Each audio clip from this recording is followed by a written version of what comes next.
Charlize Theron a tenté de minimiser l'importance de sa langue maternelle, l'afrikaans, associée à l'apartheid. Une minimisation contestée par l'incontestable, la réalité des chiffres. Dans le concours pour être l'égérie suprême de la bien-pensance hollywoodienne, Charlize Theron est une candidate de taille.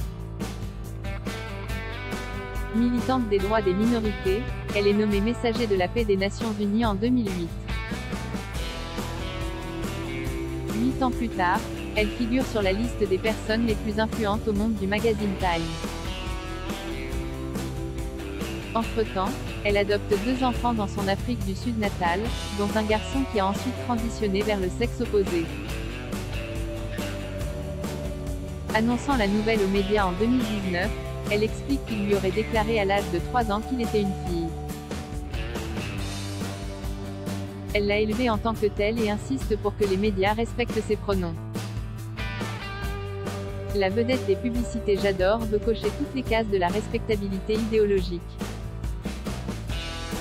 Le 14 novembre, invitée dans le podcast Smartless, elle déclare que sa langue maternelle, l'afrikaans, est moribonde, pas très utile, et parlée par 44 personnes. Certes, l'afrikaans, d'origine principalement hollandaise, parlé par les boers d'Afrique du Sud, est associé au régime de l'apartheid imposé entre 1948 et 1994.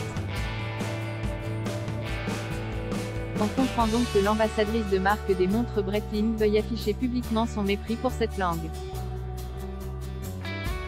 Pourtant, loin d'être en voie de disparition, l'afrikaans est une des 11 langues officielles d'Afrique du Sud, où elle est la 3e la plus parlée avec 14% de la population, après le zoulou 23% et le xhosa 16%, mais devant l'anglais 10%, même si ce dernier reste la langue dominante en politique et dans les médias.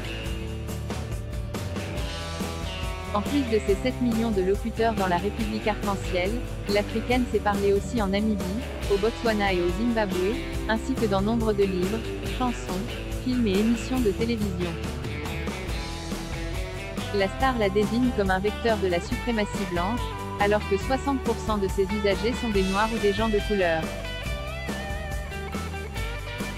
Il semble que Madame Theron n'hésite pas à sacrifier la vérité à l'étalage de ses vertus personnelles.